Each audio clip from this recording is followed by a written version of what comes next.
Қайырлы күн, құрметті оқушылар. Бүгін біздің сабағымыз Тасөткел көлінің мәселесіне арналған. Тасөткел көліне көмектесейік.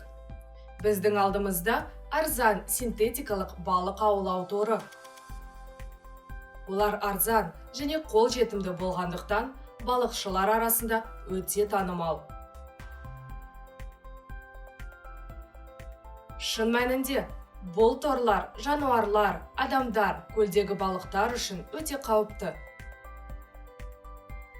Және Қазақстан Республикасы үкіметінің қаулысымен тыйым салынған. Дегенмен, жыл сайын Қазақстан аумағындағы су қоймаларында осы тыйым салынған синтетикалық торлардың бірнеше мың шақырымы кездеседі. Олар су қоймасындағы барлық тіршілік иелері үшін нағыз тұзақ болып табылады.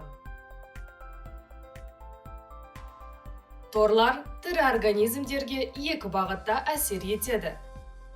Бір жағынан жануарлар, мысалы үйректер, балықтар, андатрлар, құндыздар, тасбақалар торға оралып, ұзақ және ауыр өліммен өледі. Екінші жағынан кейбір жануарлар бұл торларды жейді және олардың ас қорыту жолдары зақымданады. Олар қалыпты тамақтануды тоқтатады, дене функциялары өзгереді. Сондықтан жануар біраз уақыттан кейін баяу өледі. Көбінесе бұл торларда жануарлар ғана емес, сонымен бірге шомылатын адамдар да өледі. Олар жүзу кезінде осы тұзақтарға шатасады. Сонымен не істеу керек және бұл мәселе бүгінде қаншалықты өзекті? Бұл мәселенің өзектілігін түсіну үшін статистикаға жүгіну керек. Тек 2019 жылы Қазақстан аумағында тірі организмдер үшін тірі тұзақ болып табылатын 300 километрге жуық торлар жиналған. Браконьерлер жағаға немесе тікелей суға лақтырған балық аулау аулары мен су объектілерінің ластану мәселесі біздің аймаққа, көлдерімізге, су қоймаларымызға және өзендерімізге әсер етті.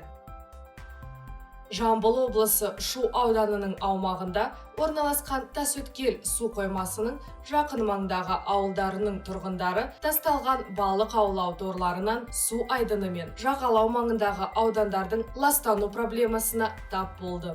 Су қоймасының аумағында синтетикалық торларды табу тұрақты дамуды ойламайтын, азаматтық позициясы төмен адамдардың қоршаған ортаға деген рақымсыз қарым-қатынасының мысалы болып табылады. Жамбыл облысы Шу ауданы Баласағұн ауылына назар аударайық және осы мәселе туралы жергілікті тұрғындарды тыңдайық. Тасөткел көлінің балықтары азайып бара жатыр. Енді не істеуге болады балықтардың азайғанына?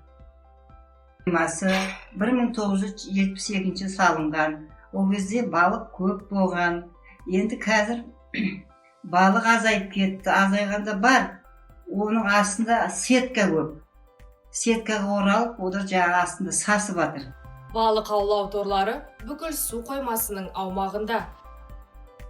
Әсіресе жағалаудан 200 метр қашықтықта, су қоймасының жоғарғы бөлігінде, су қоймасының шетінен 2 метр тереңдікте табылуда. Сонымен, біздің мәселемізді Тасөткел су қоймасы мәселесін зерттейік. Браконьерлер бүкіл су қоймасының аумағына балық аулау торларын лақтыру себебінен су қоймасы ластанып, балықтардың азаюының нақты фактілері белгілі.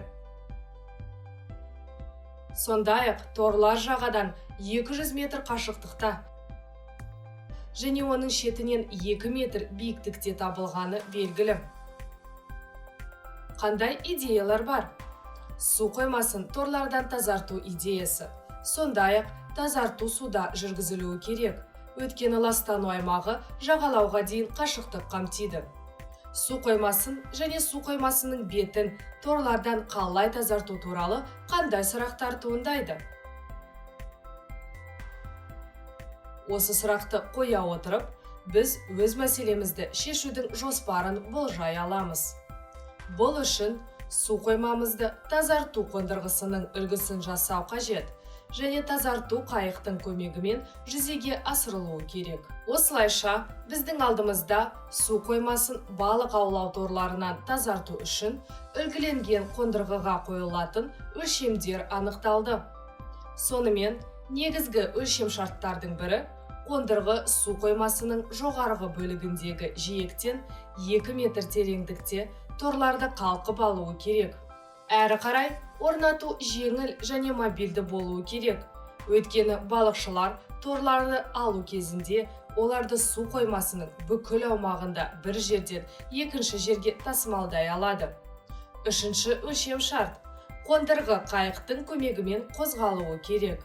Сонымен, сіздердің назарыңызға қондырғымыздың жобасы ұсынылады. Сіздер меншікті нұсқаларды әзірлей аласыздар. Сізде көптеген идеялар болуы мүмкін.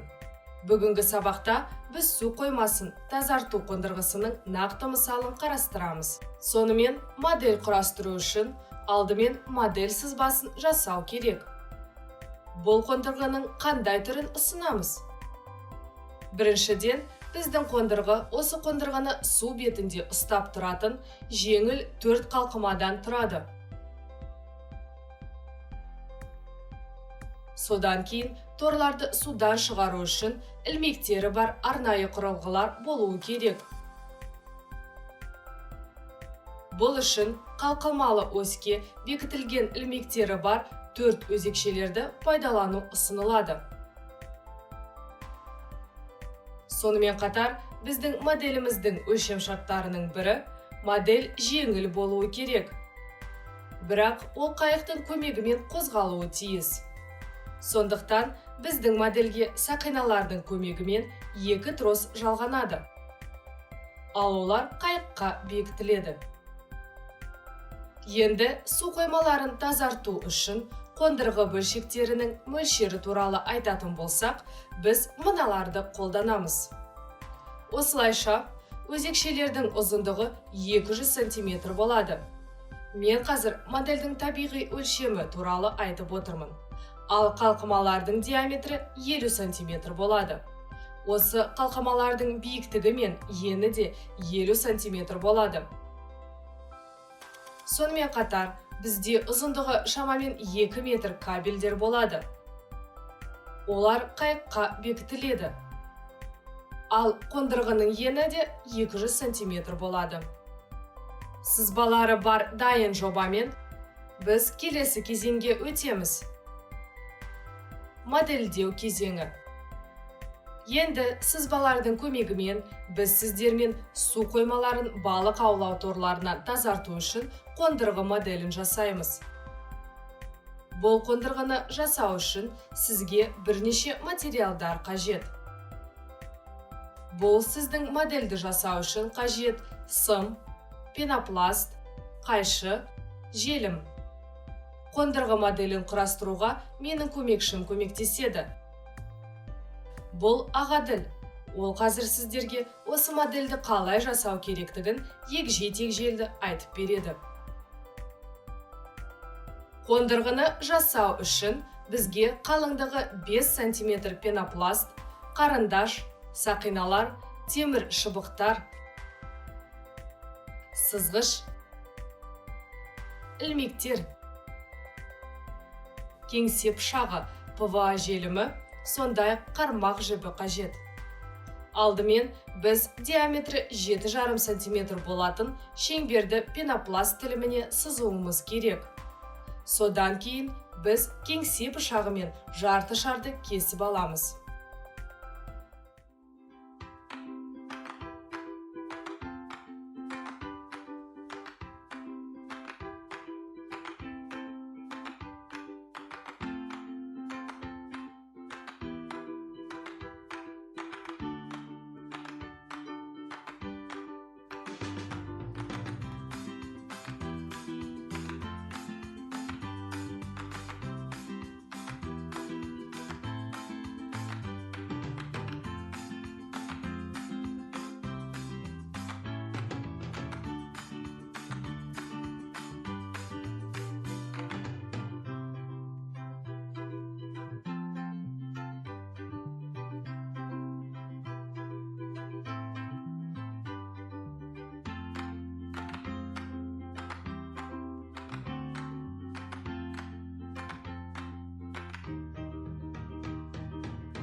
Міне, біз осындай жарты шарды алдық. Жарты шарларды біз ПВА желіммен желімдейміз. Бізде осындай 4 шар болады. Ілгектер мен шыбықтарды осылай желімдеу керек.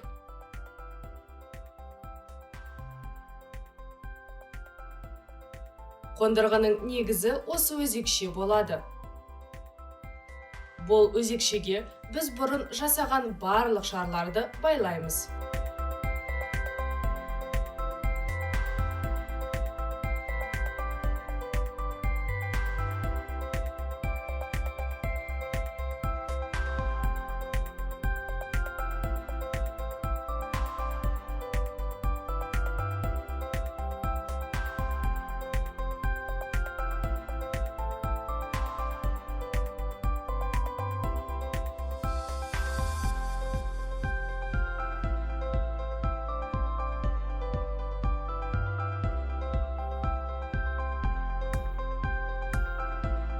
Тростарды бекіту үшін біз сақиналарды өзекшенің екі жағына желімдеуіміз керек. Біз осындай қондырғы жасадық. Қондырғыны жасаудың келесі кезеңі өзекшелерді шарларға бекіту.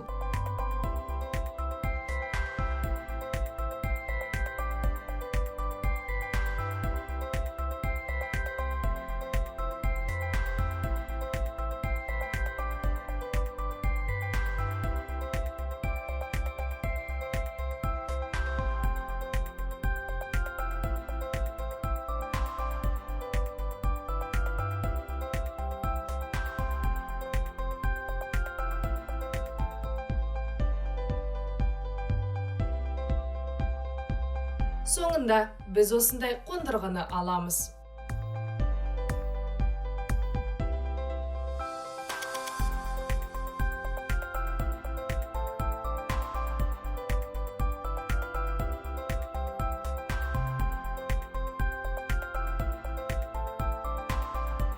Осылайша жасалған модель қажетті өлшемдерге толық сәйкес болып табылады.